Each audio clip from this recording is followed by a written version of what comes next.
everyone, and welcome once again to FAQ number 2. What are the survival competencies for L&D in this time of the pandemic? What is going to make you the empowered HR warrior? So what has changed? What's changed in this world? What's changed within us? Let's check it out.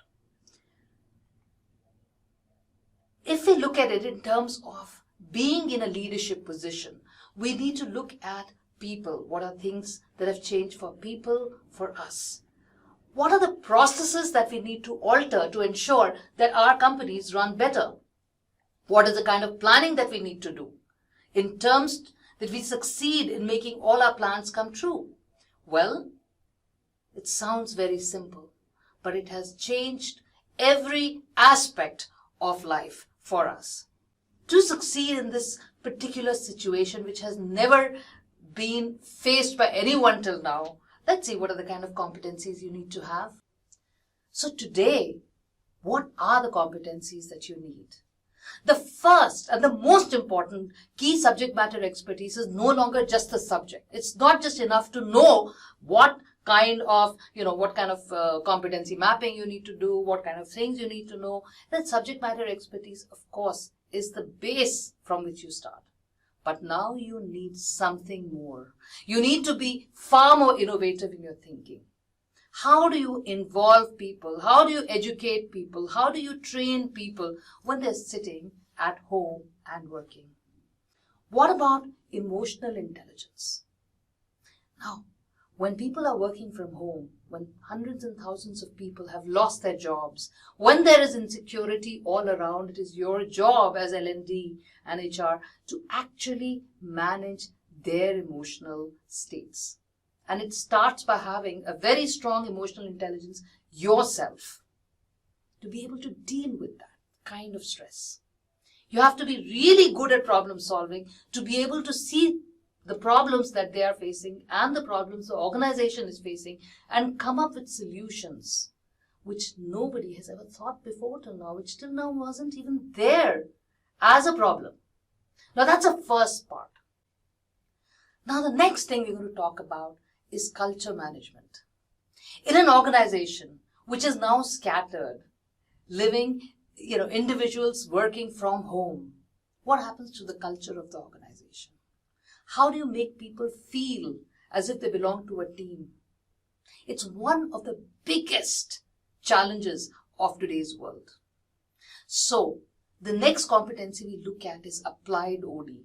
How do I develop an organization using the concepts that we've known and alter it to make it match what we need today?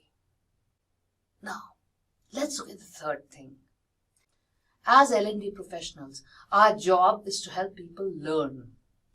And one of the most important things about L&D is to be able to build that rapport that learning really happens. And classroom education has always been one of the best ways, or so we always thought.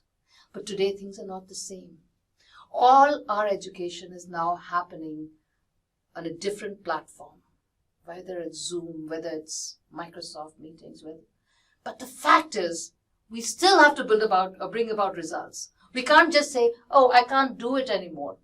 You have to develop the competency for this.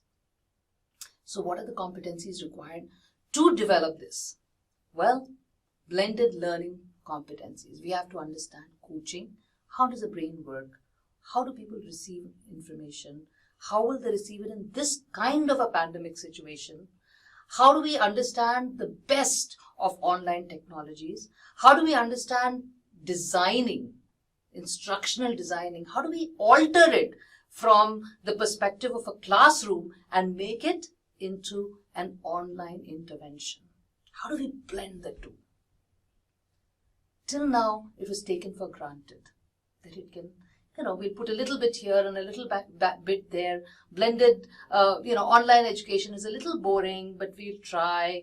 And so you put a little percent, some part of the learning as part of online. But today, it so has to be almost 100%. We don't have the option. So if it's 100% of all your learning is going to be online, you better make it so good that change happens. That is why blended learning is a competency for an L&D professional just to perfect. The next thing is tools and technology. Obviously, the moment I'm looking at blended learning, I'm looking at tools and technology. As an L&D person, I no longer can say, I'll give it off to somebody else to manage. I have to master it a lot more. So authoring software, we have to study those. We have to look at LMS, the learning management systems. Which are the best ones? What are the different things that we can do?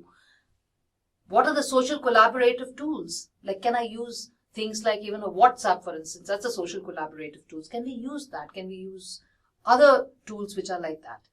What are the different delivery platforms? We can't ignore them anymore. It can't be something a tech person has to manage. Every person in L&D has to understand it. It is fundamental to success, and not only just success, it's fundamental to survival.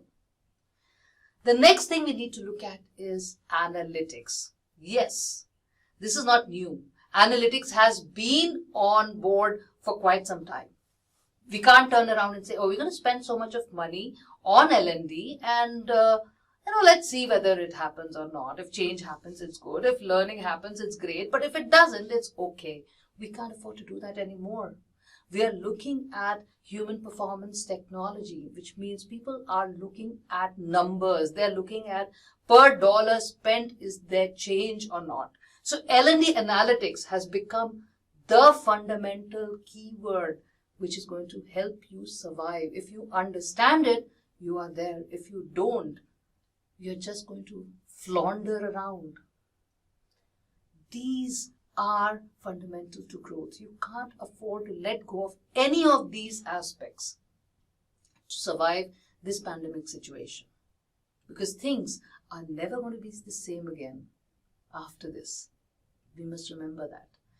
With that, we come to the end of hashtag FAQ2.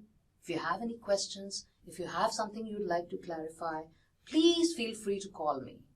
I'm giving you my number, and you can contact me at nandita@middleearthhr.com.